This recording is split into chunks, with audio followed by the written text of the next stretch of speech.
광주의 가장 아프고 슬픈 땅, 양림동. 100년 전 이곳에서 미국 남장로회의 기독교 문화가 시작됐다. 이곳에 선교사들과 신자들이 교회와 병원과 학교를 만들었고, 연극과 음악회 강연회가 열렸고, 시인들과 화가들이 있었다. 양림동 화가로 불리는 한의원 작가. 광주의 대표적인 중견화가 한의원은 이 양림동을 자신을 길러준 어머니라고 생각한다. 그에게 양림동은 몸을 부지하던 터전 그 이상의 어떤 곳이다. 이곳은 그의 어제와 오늘, 그리고 내일의 모든 것인 셈이다.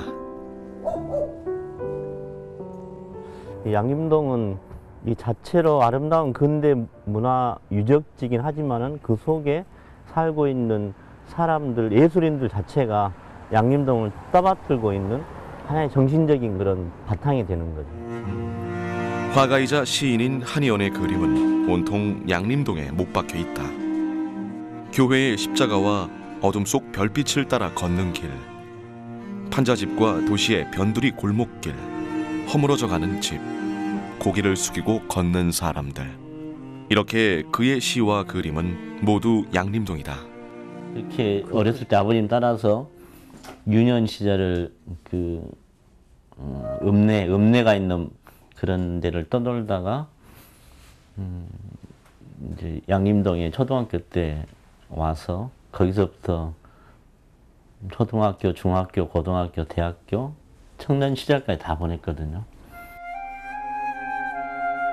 한의원은 버려진 창틀을 화폭으로 사용한다.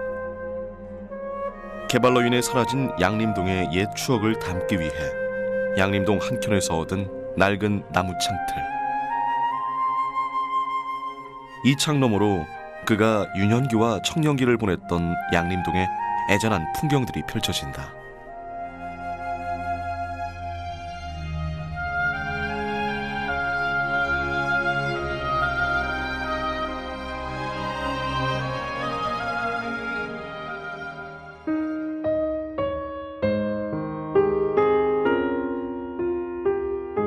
도시는 늘 새 옷을 갈아입는다. 사람들은 대부분 헌 것보다 새 것을 좋아하고, 그래서 옛 것들은 빠르게 자취를 감춰버린다. 양림동도 마찬가지. 하지만 양림동은 기억의 순간들을 불러들였다. 낡은 것을 버리지 않고 새 것으로 만들려는 노력이 지금 진행되고 있다. 양림동 문화마을 만들기가 바로 그것인데, 옛것을 기억하고 추억을 그리는 사람들이 모여 오래전 양림동의 아름다움을 찾고 있다.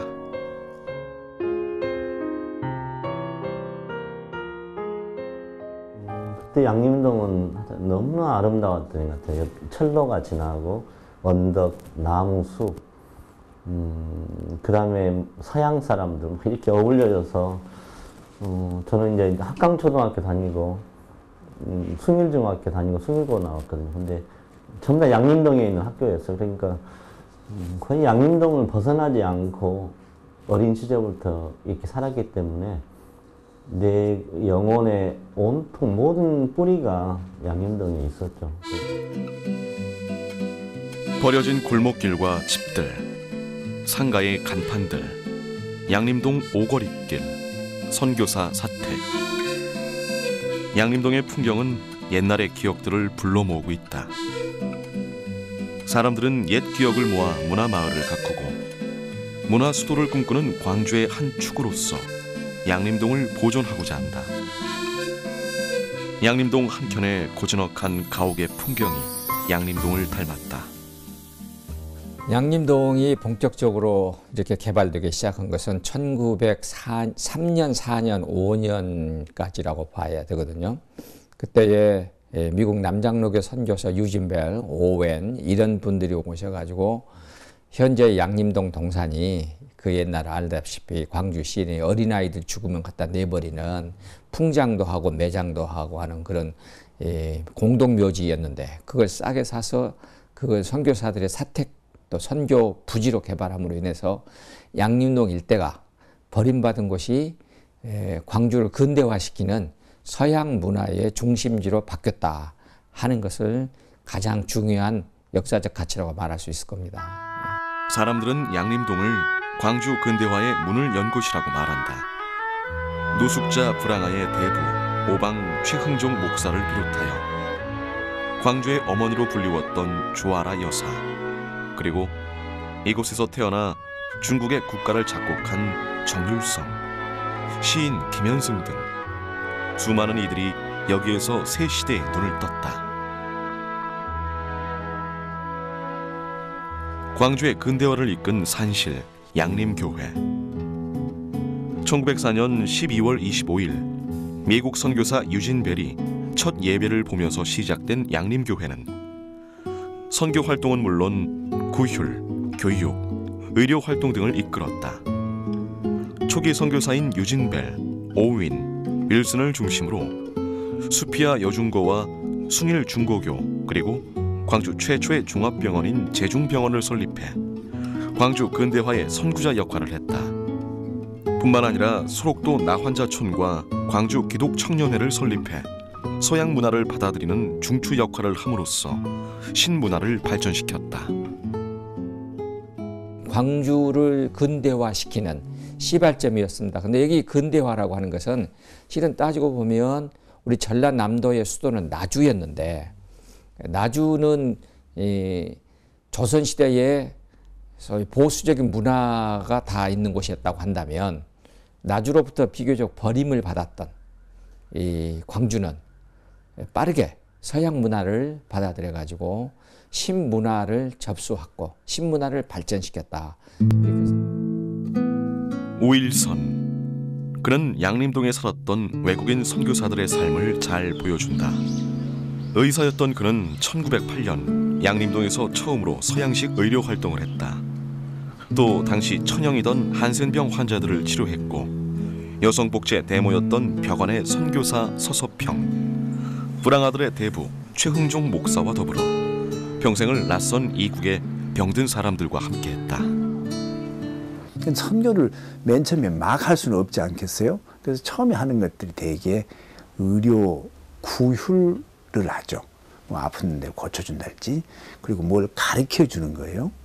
뭐 생활 습속을 가르친달지, 아니면 의료 좀 생활을 조금 깨끗하게 하는 그런 걸 가르쳐 준달지, 아니면 뭐 영어를 좀 가르쳐 준달지, 이렇게 하면서 이제 자연스럽게 선교와 교육과 의료가 이제 함께 가는 거죠.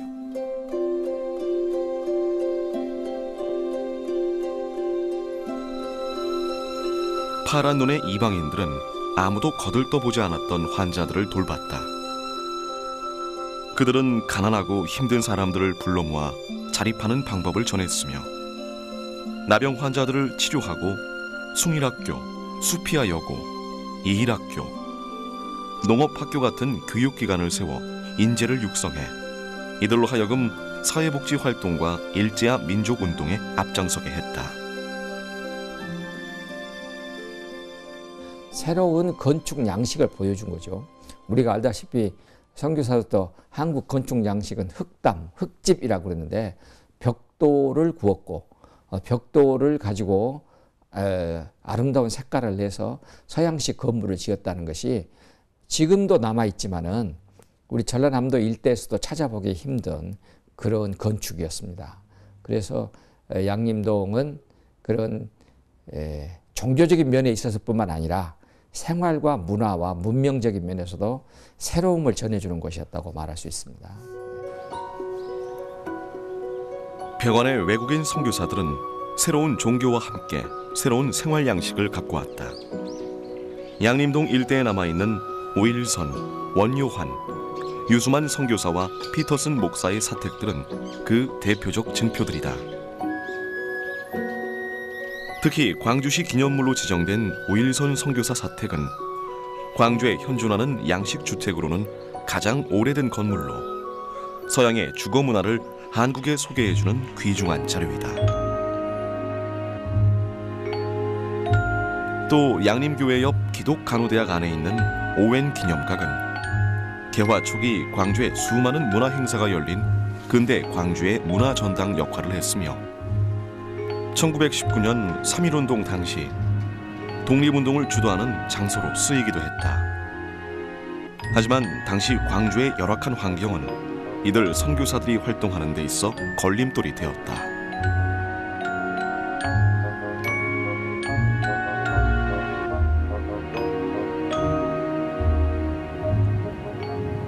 그래서 그들이 의료와 교육과 선교 활동을 함과 동시에 나름대로 이제 의미 있는 일들을 광주 사회에 하게 되는데 불행하게도 자꾸 병이 걸리는 거예요. 풍토병이 대단히 무섭잖아요.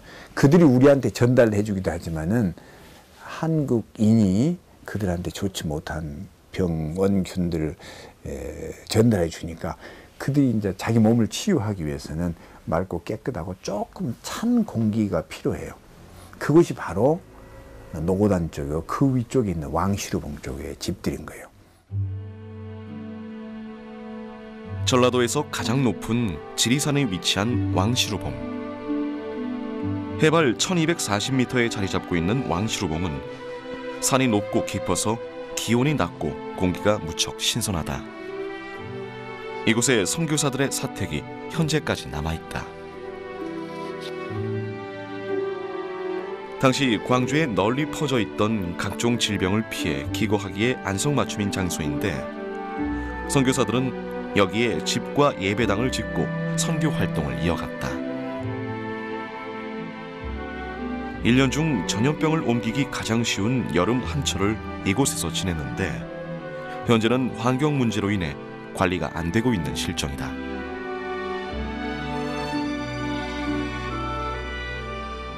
왕실봉은요, 당시 이 한국에 각종 질병이 너무 많았습니다. 특별히 선교사들의 자녀들은 한국인들의 어린아이들과 같이 접촉을 하게 되면 면역 체계가 약해서 빨리 죽곤 했습니다. 양림동에 가셔보면 알지만은 45분이 묻혀 있는데 그 중에 23명이 10세 미만의 아이들입니다. 그러니까 이 아이들을 보호할 수 있는 방법은 그때 당시 우리가 말하는 유행병, 돌림병이 창궐하는 여름 기간 동안에, 그래서 2달에서 석 달 동안 비교적 신선하고 공기가 맑은 왕실봉에 가서 기거하는 것이었습니다. 그러니까 왕실봉은 사치를 위해서 가는 것이 아니라 건강상 어쩔 수 없이 그곳을 갈 수밖에 없었다고 보시면 될 겁니다. 하나님의 세계를 이 세상의 모든 것이라 여겼던 선교사들은 그 진리의 세계를 전하기 위해 이 땅 광주 양림동에서 병들고 가난하고 힘들고 짐진 자들과 함께 살다가 아이들은 물론 어른들까지도 풍토병에 걸려 속수무책으로 죽음을 맞곤 했다.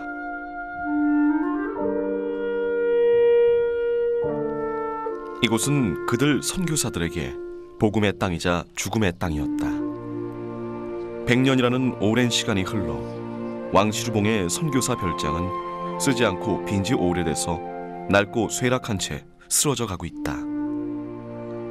현재는 당시 서양 건축 양식을 잘 보여주는 사례로 근대 문화유적으로 지정하자는 의견과 환경 보존을 위해서는 철거하자는 의견이 엇갈리고 있다. 그곳에는 현재도 다양한 형태의 서양식 주거들이 남아 있어요. 그래서 그것을 좀 보존해 보려고 하는 의지도 있고 그러는데 뭐 다른 종교단체 조금 현재 반대를 하고 있죠. 그래서 그것이 좀 잘 존치되고 잘 남아 있으면은 지금부터 한 100년 전 가까운 시절에 선교사들이 살았던 그런 흔적, 노력했던 어떤 노고들 이런 것들을 이제 그쪽에서 우리가 살필 수도 있고 알 수 있으니까 그 공간도 나름대로 의미가 있고 가치가 있는 것이죠. 양림동의 선교사들은 기독교의 복음을 전파하는 한편 학교와 병원, 여러 사회복지 시설을 지어 서구의 근대 문명을 이 땅 광주에 전했고 그것은 오늘날 광주가 있기까지의 크나큰 힘이 되었다. 양림동의 유적들은 그 흔적이다. 그리고 그것은 오늘날의 광주가 이렇게 있기까지의 큰 힘이 되었다. 역사는 기록된 것이라고 하지만 때로 기록되지 않은 역사도 있는 법이다. 기록되지 않은 역사는 기억해야 한다. 그 양림동은 100여 년 전에 시작해서 광주를 50년대, 60년대까지 이끌었던 문화 중심지였습니다. 근데 그 문화의 수명은 거의 다 끝이 났습니다. 새로운 문화가 들어왔습니다. 문화는 항상 새 물이 들어오는 것이니까 그거를 수용할 줄 알아야 됩니다. 그래서 전통과 개혁, 보수와 개혁이라는 입장에서 양림동의 100년 전 문화를 새 시대에 맞게 새로 재해석해서 새 시대 사람들이 이해할 수 있는 것으로 양식을 바꿔서 전달할 때에 양림동의 역사적 가치는 또 문화적 가치는 계속 지속될 것으로 생각합니다. 역사를 기억하기, 그리고 되도록이면 내일을 밝게 살아가기. 그것은 현재 낡고 오래된 옛 것들을 함부로 버리고 온갖 새로운 것들로 채워가고 있는 이곳 광주가 가져야 할 유산이다. 그리고 아시아의 문화중심 도시를 추구하는 광주에서 양림동이 우리에게 일러주고 있는 것을 기억해야 한다. 과거의 기억으로부터 미래의 희망을 엮어나가는 것. 그것은 시간과 공간의 역사가 알려준 오랜 역사의 법칙이다. 그것은 우리가 낡고 쇠락한 양림동의 문화 유적들을 소중하게 지키고 가꿔 나가야 하는 의미이다.